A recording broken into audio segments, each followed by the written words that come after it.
It's just past the 12:15 time frame, so I'm sure we'll have a couple of other drop in and join us shortly. Got the attendance taken so far and want to welcome everybody, and especially Kelly Emery to join us. And we're looking forward to your speech in a little bit.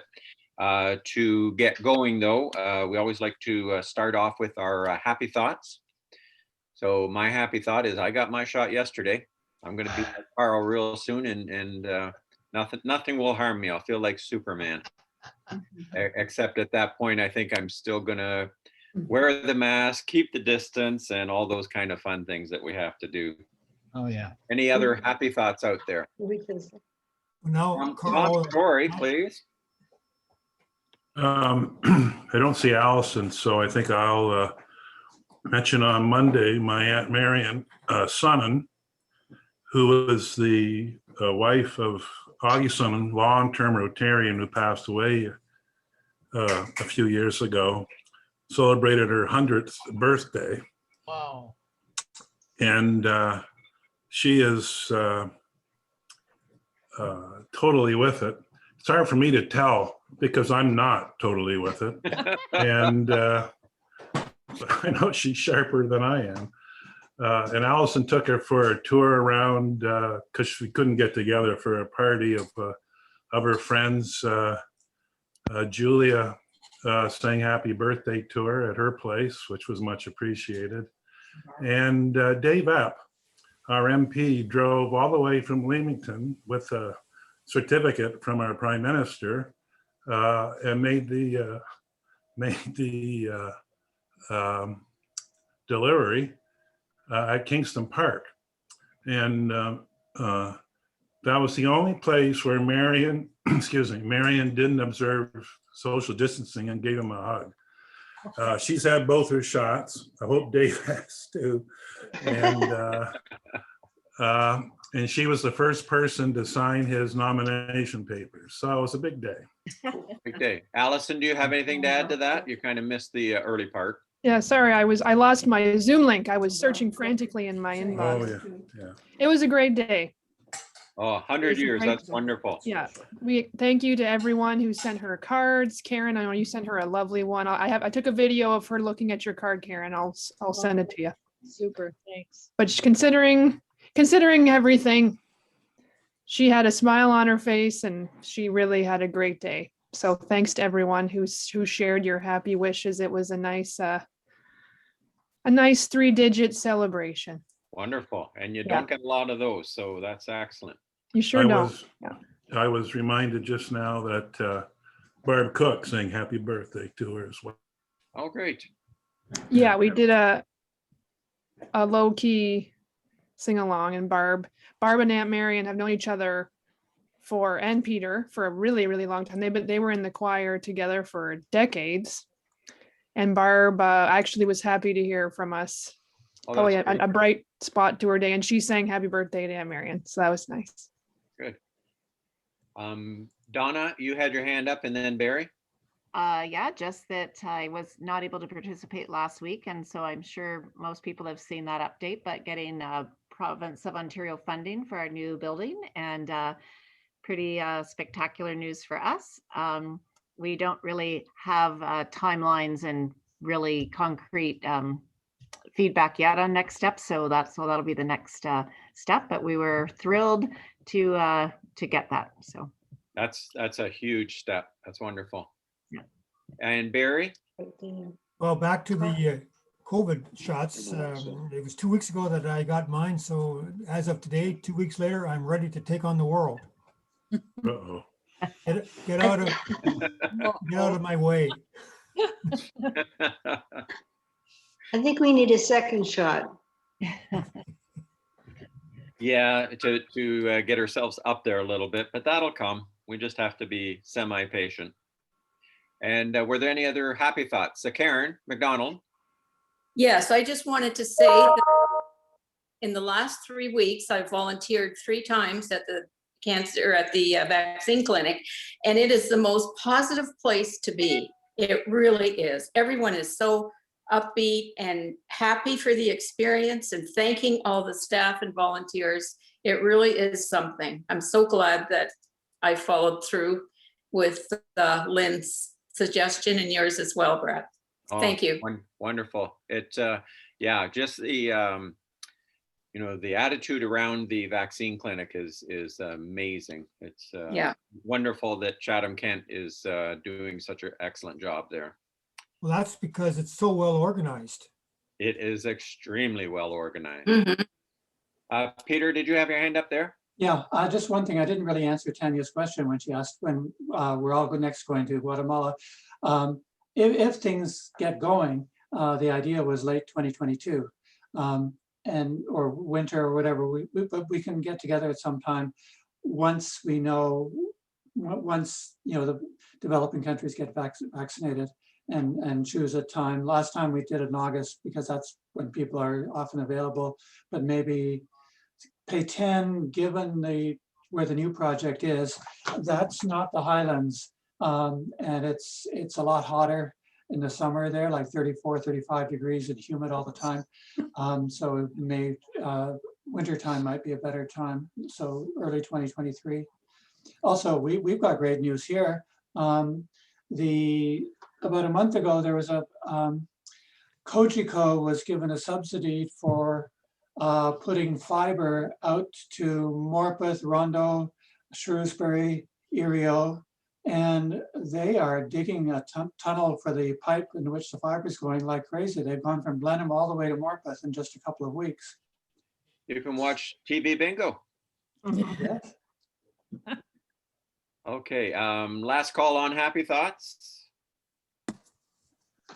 Okay, I'm just gonna move on. We have a few birthdays this month and many club anniversaries. So our birthdays, Andy Watson here, April 1st, April Fools is Andy's birthday.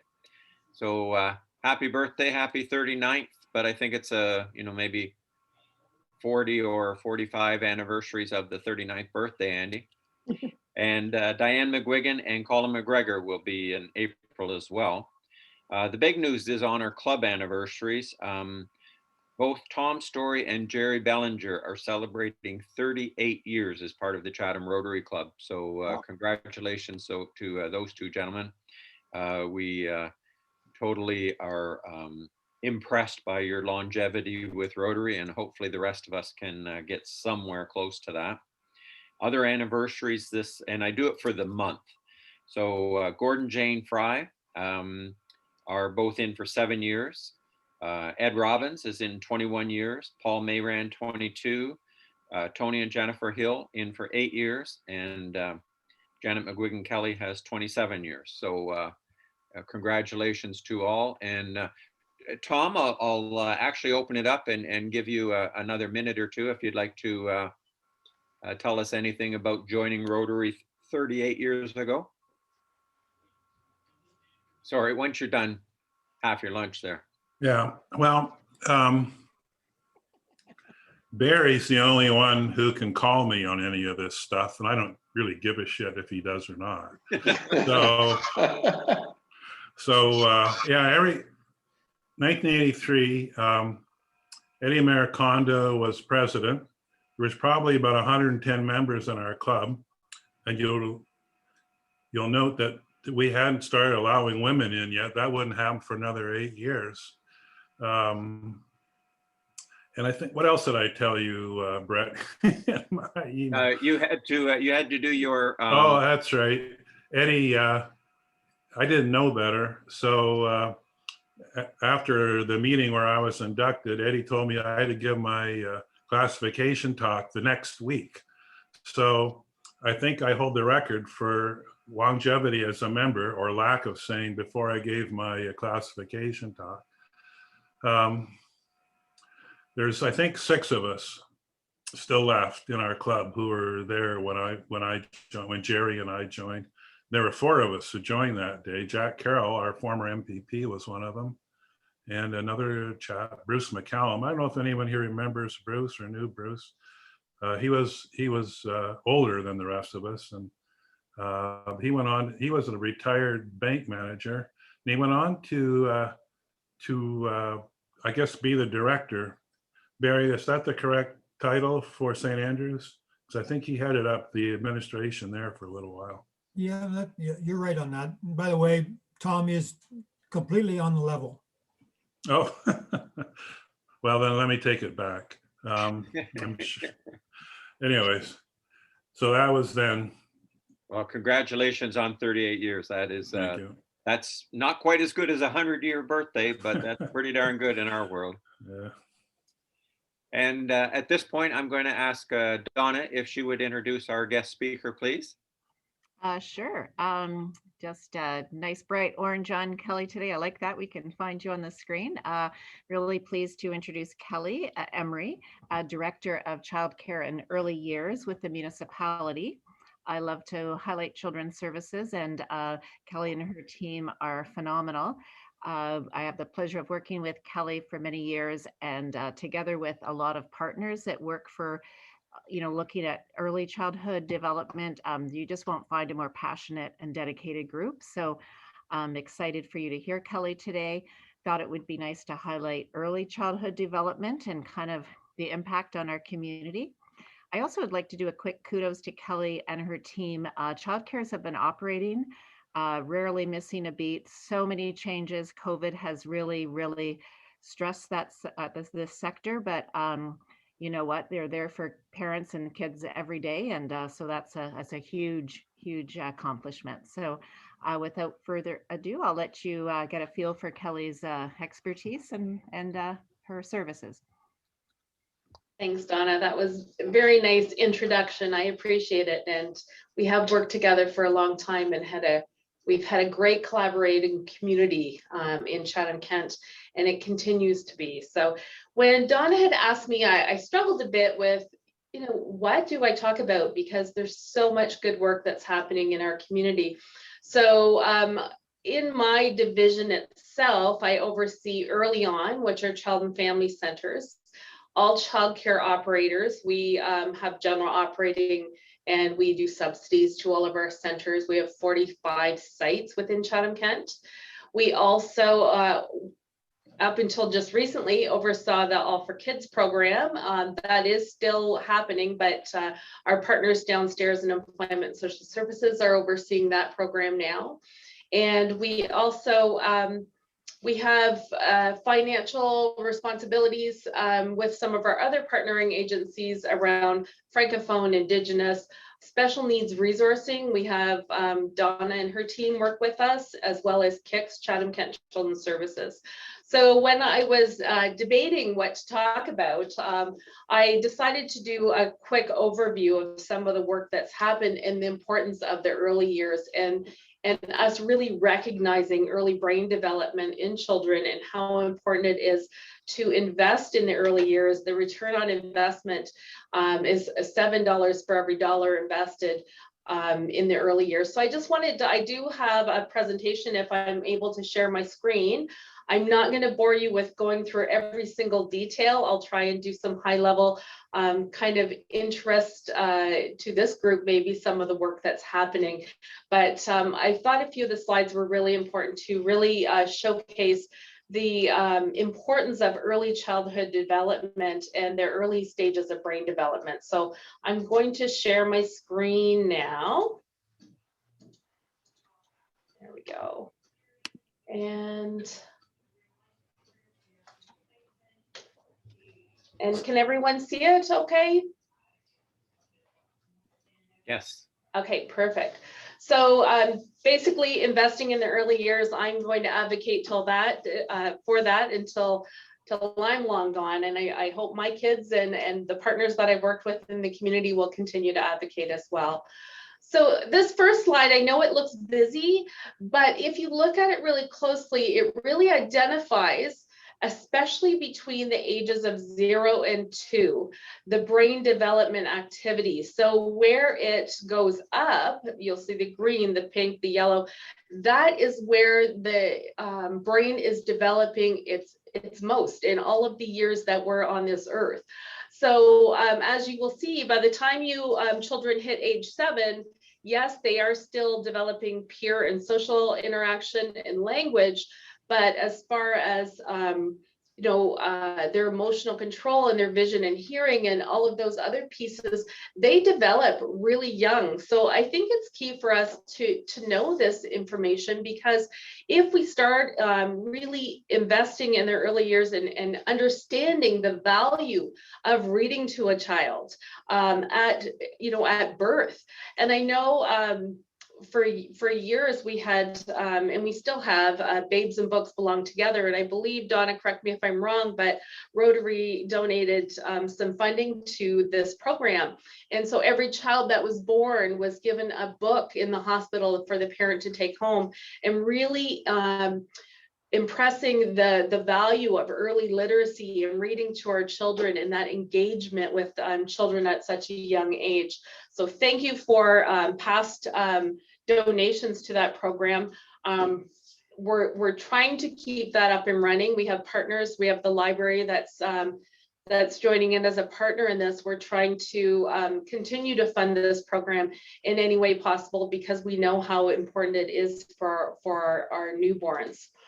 But as well, I just wanted you to see over decades what if you have poor early development, what may happen years down the road. So school failure, teen pregnancy, criminality, obesity, elevated blood pressure, things like that. So this kind of highlights some of the problems that may come later in life if you don't have that early development that's needed for children.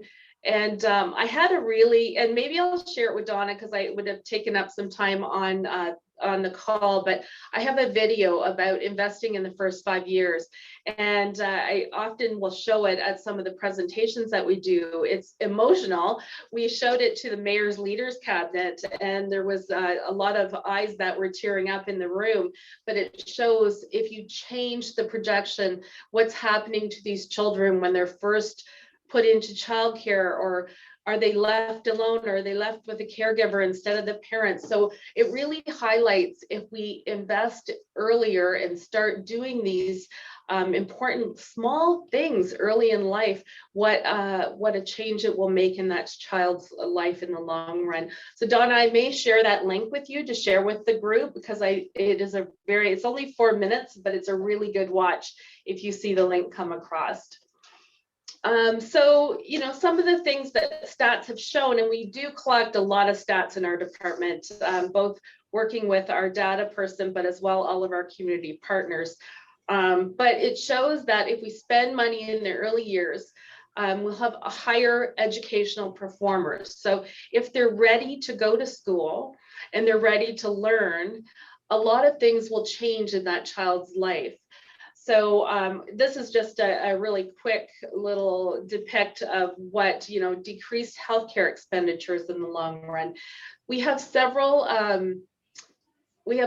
research studies that we've looked at, and I didn't want to bore you with all the data that goes along with it, but it's very impactful if you look at investing and what happens in the long run to some of the children in our communities. So I think the next thing I just wanted to highlight, because again, I tell you that Chatham-Kent does amazing work collaborating. So we have a child and youth planning network that meets once a month, and Donna is part of that with us, and Tanya, Sarah from your team from the libraries joins that as well. But we have over 30 plus members of different agencies in the community that look at what's happening right now and how can we better help children and families succeed in the community. So we look at what are the barriers, is it transportation, what can we do differently to help those families get to the services they want. So we have that table that meets, and we bring initiatives to that table as well to find out how partners can join into something maybe that Children's Treatment Center is doing, to really identify what our goals are and our mission is, as well as what the community partners are, and how we best can meet the needs of all the families as we navigate through. We know it's not easy for families, especially right now. So we are trying to navigate and offer, whenever we can, some programs to families, even during this difficult time when we know parents are at home with their children 100% of the time and finding it very difficult on their mental health and the child's mental health as well. We do neighborhood data collection and mobilization, and I just wanted to show you a clip of one of the neighborhood profiles that we have. And just know that this is a clip. We have 9 different neighborhoods in Chatham-Kent. So as an example, Ridgetown is a neighborhood, Tilbury is a neighborhood, Blenheim is a neighborhood, Chatham is broken up into 2, North and South Chatham. Wallaceburg is also broken into 2. So we do collect data based on our neighborhoods, and we do extra stats can requests, so custom orders, so we can identify what data we need to do our planning to best help children and families. So I'm going to fly ahead to a slide just to show you what this looks like in Chatham. This is one of our neighborhoods. So you will see this is East Wallaceburg. And what it indicates is the vulnerabilities in children. So all children that go into senior kindergarten have EDI. It's an evaluation done. It's called Early Development Instrument. And we get all of that data from all of our schools. So you will see in East Wallaceburg, there were 70 children in senior kindergarten when this survey, when this assessment was done. And the first thing that it says is physical health and well-being. And I will tell you, so you'll see that blue line is at 30% vulnerability, which is huge. So when we're canceling recreation programs and we're not having free swims and we're not having parks open, and it's affecting physical health and well-being in our children. So this is something as a community, we take a look at the data to say, how can we better help these families in East Wallaceburg? What can we program differently to make sure we're meeting the needs of those children and families in that community? Now in Ridgetown, and we do have the data for all the neighborhoods, but I'm not going to share all of that with you today, but it is available if anybody has any requests for this data. So in Ridgetown, it may look very different. And it may be our second piece in there is a social competency. EM is emotional maturity, language and cognitive, and then communication skills is the last one. So you will see that East Wallaceburg has grown in their vulnerabilities throughout the years from 2005-06 to 2018. So this is concerning. And then we look at, so what could we be doing differently as community partners? And I will share with you the overall vulnerabilities from all of our communities in Chatham-Kent. And you will see the blue line, physical health and well-being, is quite high in most of our areas. So that tells me we need to get our children active. We need to start doing more with our children.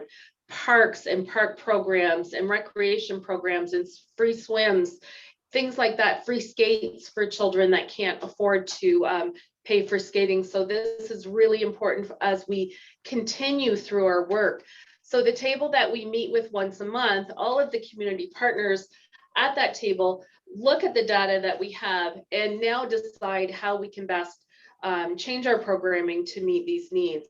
I will let you know that we are planning to have neighborhood advisory set up in each of our communities where we'll have the data, and anyone in that community that wants to be part of that data mobilization can be part of the neighborhood advisories. We're hoping we'll have counselors, we'll have community partners, teachers, principals, families, businesses that sit on these committees as we roll them out and really identify in Wallaceburg, what do we need to do? In Ridgetown, what does that look like? In Chatham proper, what could we be doing differently? So this is just, again, it's an overall, just a quick little screenshot for you to have an idea that the work that we do in the community is often based on the information that we receive through the data that all of our agencies collect. So this is just a snapshot of some of the data, but Donna has data around special needs, and our community living, our colleagues from community living have different data to show us about children transitioning into adulthood and what struggles they are having. So I'm going to flip back a few slides again and tell you some of the things that we are doing. So the neighborhood data collection and mobilization, that will be our neighborhood advisories. And we're really hoping to get those off the ground this year and having people invested in what's happening in their small communities as well. And we know that happens already. We know that if you're living and working in a community, you are invested in what's happening with the children and families in that community. The other piece that we've done traditionally is hubs of services. So when we had Best Start back in 2005, 2006, we received millions of dollars and we were able to build hubs into our schools. And so what that meant is Children's Treatment Center could go out to communities and offer services in the hub. Our health unit partners could go in and do baby weigh-ins in those hubs. They would have a clinic room as well.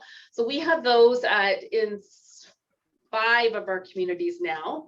And those hubs are there for community partners to use, because we know in Chatham-Kent, one of the barriers for families getting services they need is transportation.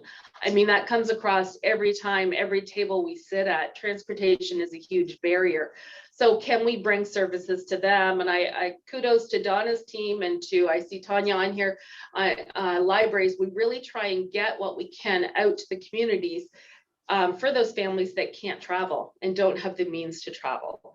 The other piece that we really do well in Chatham-Kent, and I don't think we pat ourselves on the back enough, is the warm referrals. So if a family goes to Children's Treatment Center and is asking about childcare subsidy, they don't just point them in the right direction. They do the warm handoff to make sure that they're connected with the person they need to talk to get childcare subsidy. Or if somebody comes to one of my case managers here and they're having mental health issues or their child is, we do a warm handoff with KICS to talk to them about what services are there for the families. So Chatham-Kent is amazing that way. And I think we've done it for so long, we don't realize how well we do it. But I would say that our families are very fortunate to have the colleagues and community partners that we have that really make an impact on them getting the services that they need.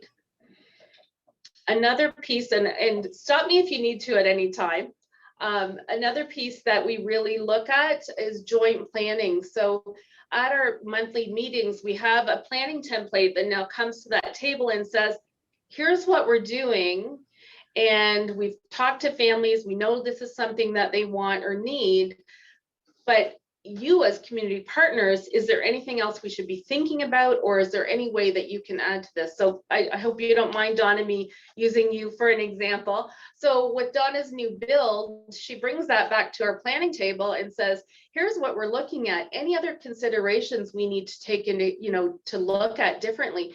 And as an example with that, we've decided we will work with them on the construction and putting an early on child and family center into the new build that can also be used for community partners if they need a space to see children for professional ed, for a teaching kitchen, things like that. So not sure if I'm sure everyone on this call knows how well the community partners work together, but this is just another shining example of doing what's right for the children and families in this community. The municipality has recently just purchased some, we're calling them play pods. We're coming up with a name, but we're bringing these out to a few of the parks that we know that we had low or very high vulnerability in physical health and well-being. So we've picked 3 parks in Chatham-Kent, and we're going to have this equipment available in these play pods. And as an example, if someone in Wallaceburg needed a special bike, an adaptive bike, maybe this is an area that could be locked up in. And when Donna's staff goes out there to work with that child, they can take that child to the park and get out that adaptive bike that they need. Or if there's baseball games happening and there's younger children there, can that equipment be opened up for the younger children that are there with sidewalk chalk and just different outdoor activities to keep them active and keep them, keep their brains developing like we want them to.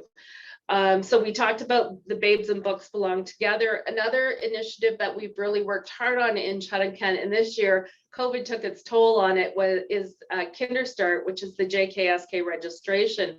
We work closely with the school boards and with all of our community partners. So we do what's called an ages and stages questionnaire at that screening to see where children are at developmentally and whether they need additional services.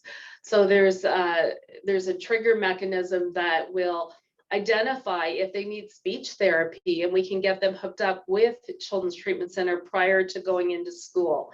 And again, Kinderstart was done a little bit differently this year with COVID restrictions, but it's been something we've worked really hard with our partners on to make sure we're identifying those children before they get lost in the system. So to make sure those children that have never been in childcare services before, maybe that mom just doesn't realize at 3 years old, they need to be talking in more than one word, and they need to be talking in sentences, and we can help them get the services they need. And I would say that about all partners that are at the Kinderstart locations. We talked a little bit about the co-locating services. We've done this in hubs, the CTC build, the new St. Angela Merici School. We have a multi-purpose room in that school as well for partners to make sure we're meeting the needs of families. We plan very diversely with our partners. So we have Indigenous representatives at our table to help us understand how we should be doing things differently, what it looks like. So just as an example, sorry, Donna, you're fresh in my mind right now. So with the new build, one of the things our Indigenous partners have said is there should be ceremony on the land prior to breaking ground and prior to building. So that's something they've taken into consideration as we move forward with the build. We have Low German. We do some Low German work, and we share some supports with them so that they're able to offer classes, building healthy baby classes, and they have some mechanisms for some childcare. We work with our Francophone partners on a regular basis and have Francophone programming out there. We now have 2 Indigenous childcare centers that are being built in Chatham-Kent, one in Chatham and one in Wallaceburg, as well as Indigenous Early On Child and Family Center programs. I feel like I'm talking a lot right now. We have joint committees that we work on with special needs with all of our partners. And again, the data mobilization keeps coming up. I'm going to stop there. I feel like I've talked a lot, and I'm just wondering if you have any questions specific to some of the work that's happening in Chatham-Kent, or if you'd like more information that I dabbled in but didn't go too much of a deep dive in. So we'll open up for questions, and I can't see everybody just now, but I know Karen's got her hand up. Thanks very much, Kelly. That was great. This is a question for you or Donna. I read a book within the last couple of years on ACEs, Adverse Childhood Experiences, and I wonder whether you use that tool or assessment at all in your work. I can just speak for the Child Care Center. That is not a tool that they have been using. They typically have been using the Ages and Stages, or ASQ questionnaire. It's easy for families to use. So that's where they have what they've been developed. But Dawn, I'm not sure if your staff have used that at all. But I'm writing that down, Karen. Well, I'm remembering the work of Dr. Fraser Mustard and the bus trip that we took. Gosh, it's got to be 15, 20 years ago now. To Toronto, and we were in his office the day that the province announced funding for early years, and he was so excited that money was going to be invested in early childhood development. It was a really exciting time. And you know what, his work has taken us a long ways, but we just don't want to lose that momentum. We want to keep people thinking how important it is to invest in the early years. Sure. Thank you. Allison, please. Kelly, that was so interesting. And I know that magic statement, we can't manage or monitor what we can't measure. So I'm so happy to see that data. Why do you think there were some obviously pretty drastic graphs in there. Do we have any idea why that's happening in those communities? Like, was there I mean, we'll know when we look at this year, we'll know COVID sort of was the factor, but what happened those years? Do we know? We really don't know. And the trouble with some of the EDI, it's not being followed throughout the years that they're in school. Unfortunately, they do that evaluation in senior kindergarten. We know they do the EQAO when they get in grade 3, but it's very different, right? So you're not testing the same things. We don't know why, but I will share with you the results were different in every community. But I will say that physical health and well-being overall in Chatham-Kent is definitely somewhere that we need to invest more into. So when we're looking at keeping pools open longer or ice rinks, we really need to advocate for those types of things in the communities.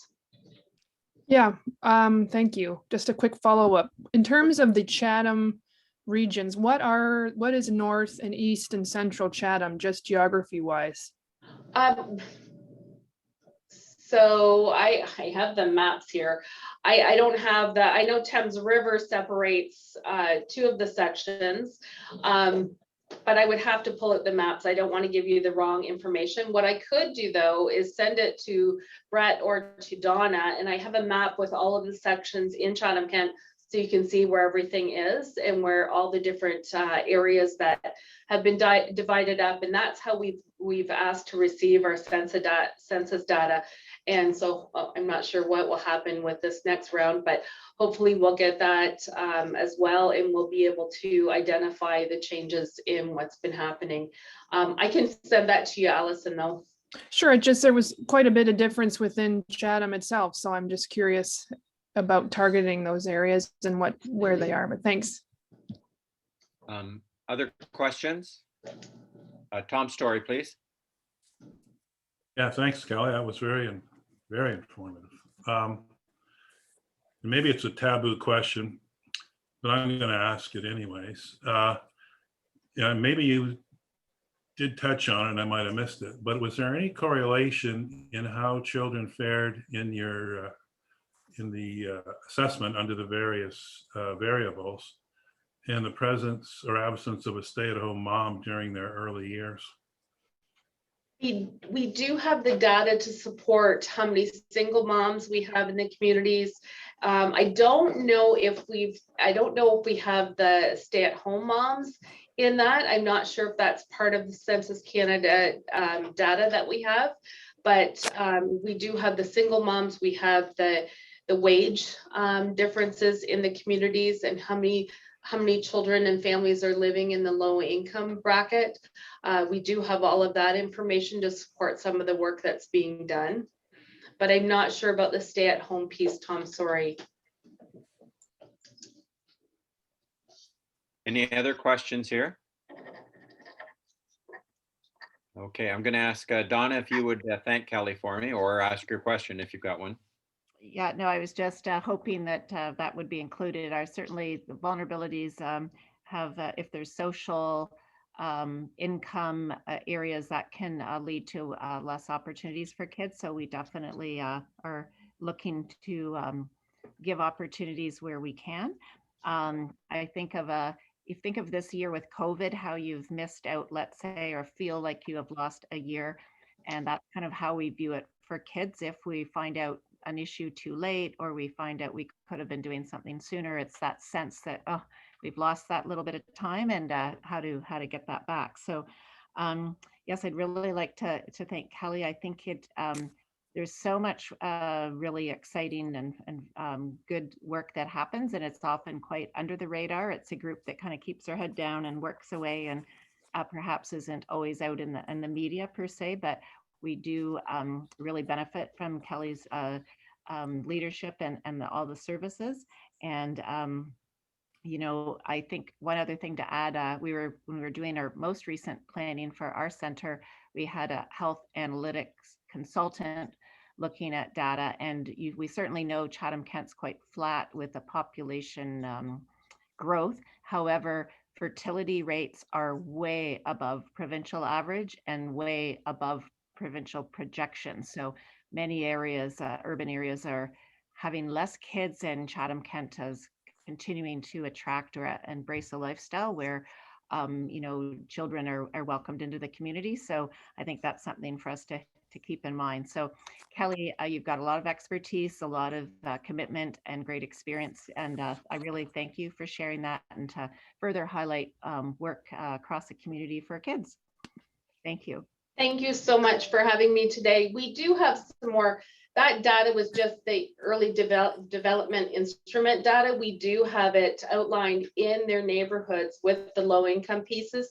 So at some and the single parent pieces. So if you'd like more information, I mean, I can either leave my email in the chat, or you can contact either, I mean, Donna knows how to reach me, or Tanya, or Karen, but I'll leave my email in there. And if you'd like more detailed information, we can get that out to you as well. I just didn't want to overwhelm you on this call with a whole bunch of information. I think that the message is that we look at the data and we try and work with the data that we have to improve quality of life for children and families in Chatham-Kent. So I think that was the biggest message I wanted to get across today.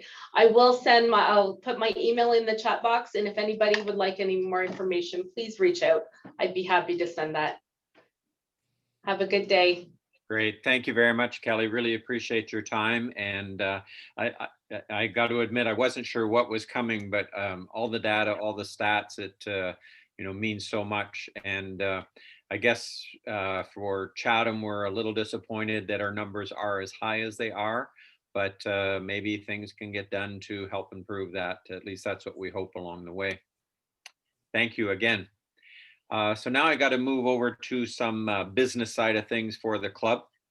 And first of all, I'll apologize to Bruce. I'd been telling him for a couple of weeks I would get a vote taken. About 3 weeks ago, we sent out a copy of our finances to the date of, I think it was June of 2020. And so Bruce has come on and tried to play a huge game of catch up, trying to get our books a little more in order. At this point, it's kind of the best that we can do until we can get moving forward. So I need to ask if someone will make a motion to accept the financials that were sent out. If I could have a mover, I'll take Tom, and I'll take Les as a seconder. Hang on, I got to make my notes, sorry.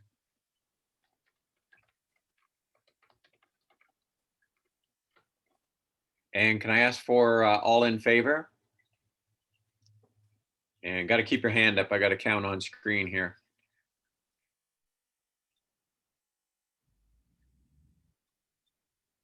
Okay, thank you. Any opposed?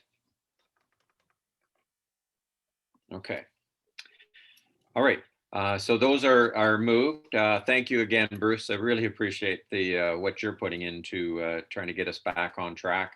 And I know it'll probably be a little easier moving forward once everybody knows the amount of time that you're putting in on these things.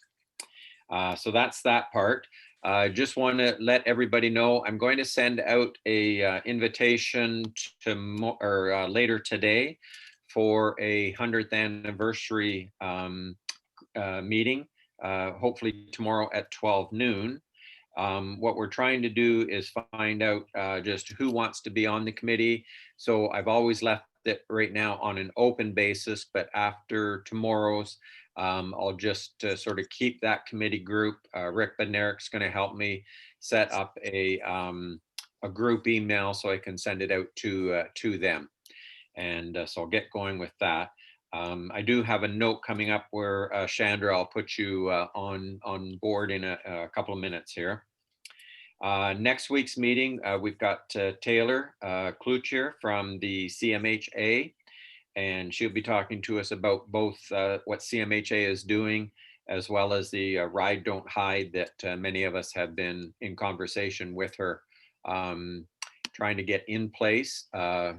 We've gone out to the other Rotary clubs within Chatham-Kent, and happy to advise that everybody that showed up is indicating that they're going to participate in the Ride Don't Hide. And most of them have brought Taylor into their meetings for presentation similar to what we're going to get. So that's pretty good news on our mental health side of things. The May 3 to May 9 is the mental health week, and the ride, or in my case, walk, Don't Hide, will take place as a virtual event in June. So information is going to be coming out very shortly about how to join Team Rotary for Chatham. And then we can, any of those that go into it, Rotary doesn't have to keep track of all the funds. It'll all go through CMHA, and they'll let us know how Rotary did in support. And as well with that, if anybody knows of anyone with regard to corporate sponsorship for CMHA Ride Don't Hide, send me a message and I'll pass it along to Taylor and we'll get that taken care of. I'm going to open the floor just now. I understand Chandra had something she wanted to inquire about. Sure. Everybody remembers our presentation a few weeks ago from Mike Smith of Relief. Apparently he was in Paxton's Bush this last week and noticed that there's an awful lot of invasive periwinkle in there at the moment. So I mentioned that I knew we had a cleanup day coming up and that I'd bring it to Rotary's attention and see if there was something that we might want to coordinate with the members of Relief to try and cope with that a little bit. And I'll just address a little bit of that. Sure. In a walkthrough that Barry and I had, we had Randall from Lower Thames Conservation and Deb Betcha from the municipality. I won't say who, but there was a comment made about Roundup would really take care of that stuff. And I thought that was a great comment, and somebody would shoot me if they saw me in there with my backpack sprayer.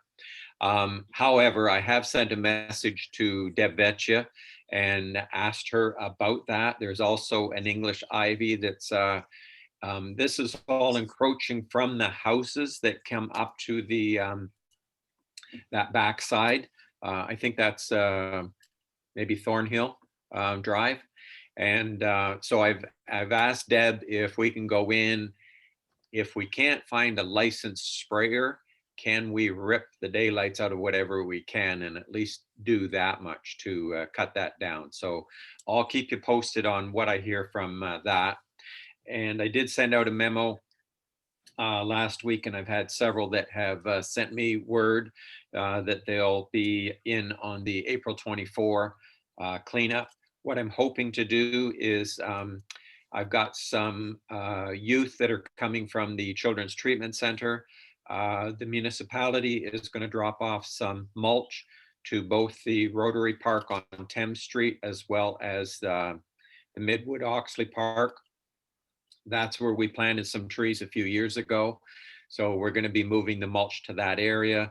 We're also going to try and clean up the eco trail is in pretty good shape.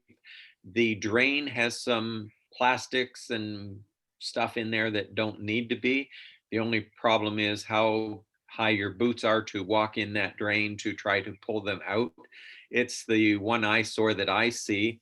On our walk with Deb Betcha, she did note that a tree has fallen all the way across the trail.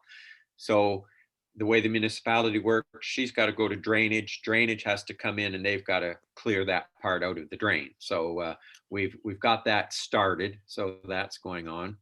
The other thing, the municipality has sent out again to the homeowners along the trail that they have to stop mowing their lawns by June 1 of this year. They have been encroaching. About 5 have been encroaching on that Paxton's Bush area. We'll leave it at that for some years, and they have to stop. And so we'll see how that goes on the 1st. Some people just look at how great that makes their backyard look.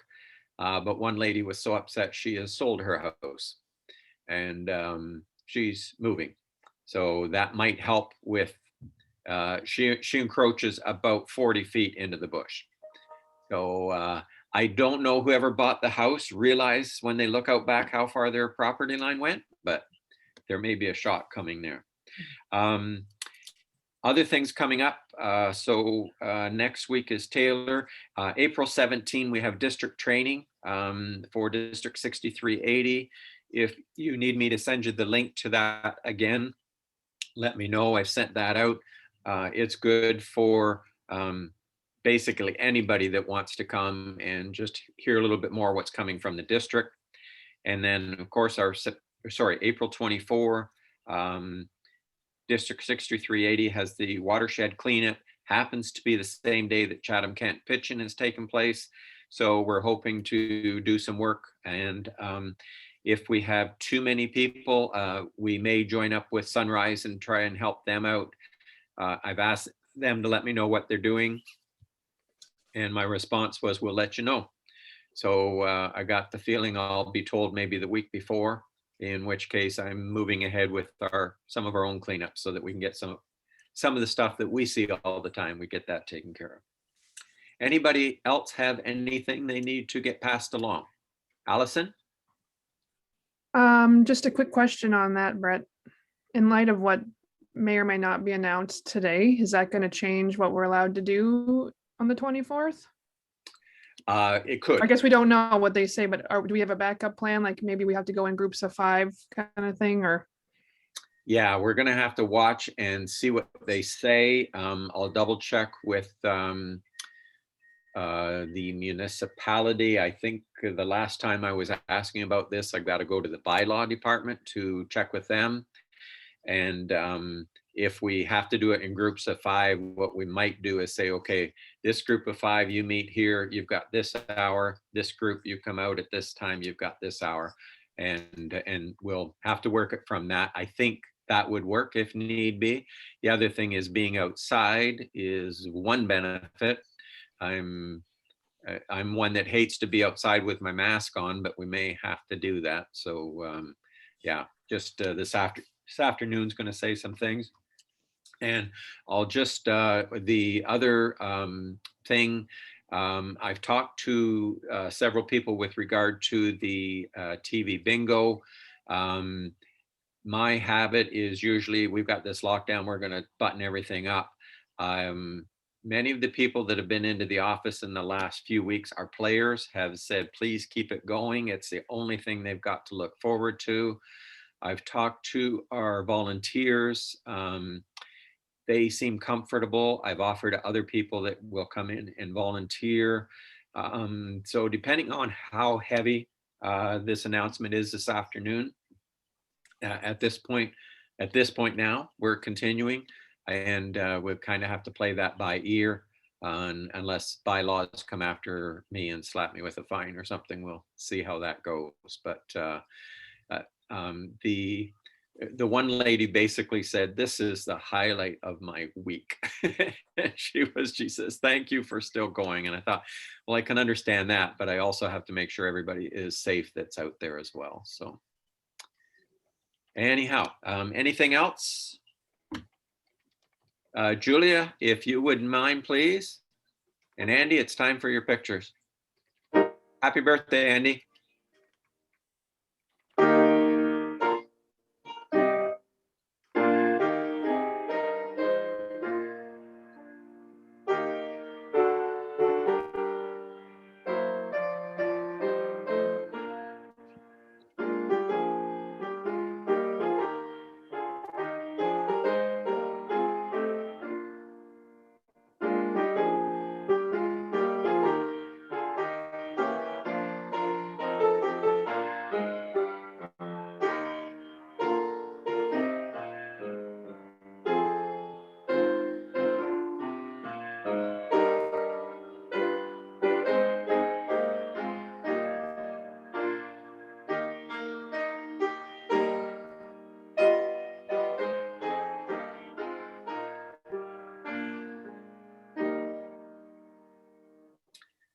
Thank you, Julia. And I got a note in the chat from Julia it's Willowdale that encroaches most houses onto the eco trail. Thank you very much, Julia.